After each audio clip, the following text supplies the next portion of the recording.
In market news now, Asian stocks inched higher as investors awaited a slew of economic data, corporate earnings, and the U.S. federal meeting.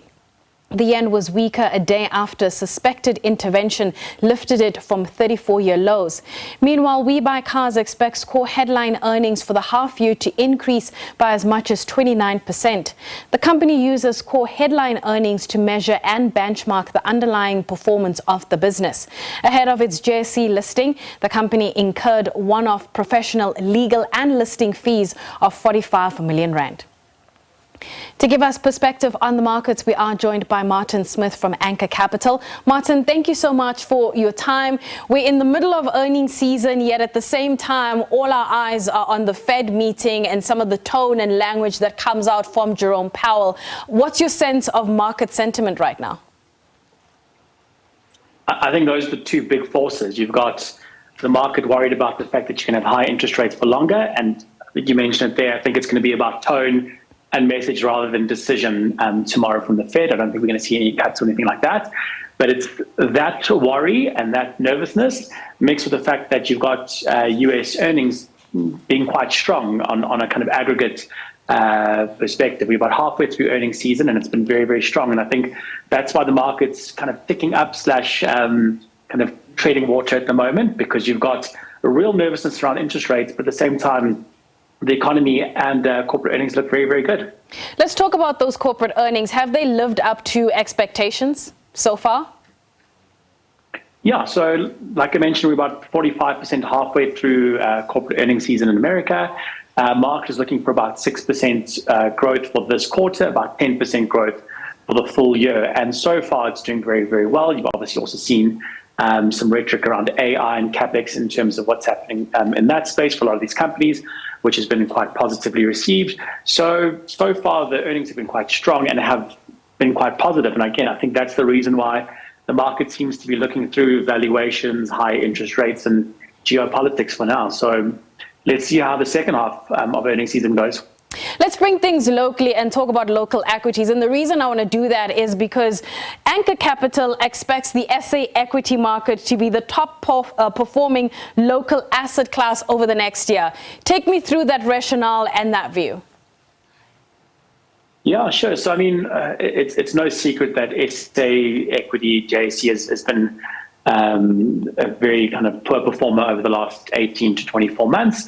But if you look at where we are now from a valuation perspective, I mean, we are kind of COVID prices, COVID valuations on a lot of these stocks. And as things like load shedding start to kind of erode from the base, and as we see interest rates start to kind of tail off in the next kind of 6 to 12 to 18 months, all of these things are some tailwinds towards stocks. But again, you look at valuations, it's extremely, extremely cheap at JSE, and you just need a little bit of risk appetite to come back, a little bit of emerging market sentiment to change.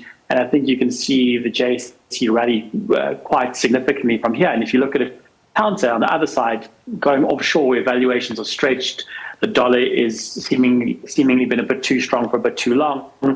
It makes for quite a nice risk equation to go a bit more long SA equities for now. It's a bold view. I mean, I won't lie, but talk to me about what you believe as Anchor Capital is going to be pivotal to support this view over the next 12 months. What's critical here? So I think a couple of things. You've obviously got uncertainty around the elections outcomes, and the market doesn't like uncertainty. So you've seen quite a lot of money on the sidelines for now. So I think once that's through and we pass that stage, the market can digest whatever those results are. I think that can be quite a positive boost. And again, I think you just need a little bit of risk appetite to return globally. Search for yield as well also coming into play. And then I think the dynamics are quite positively skewed towards the SA Inc. type rally. So again, I think you've got valuation, you've got a little bit of uncertainty out the way from an election perspective in the next kind of month or so. And again, you just need global forces to kind of play out, because again, do people want to be going into the US market given how strong the rally has been there and how strong the dollar has been there? Or do you want to start looking elsewhere, places like China, South Africa and the like? And especially the China story, about 40% of what happens on the JSE is China related. So as we start to see some green shoots come through there, that'll also be quite a positive catalyst for what happens in the JSE. So a bold statement, but I think one that'll pay dividends. Whether it's JSE or stateside, is there, I suppose, an argument to be made for cyclical stocks or rate-sensitive stocks?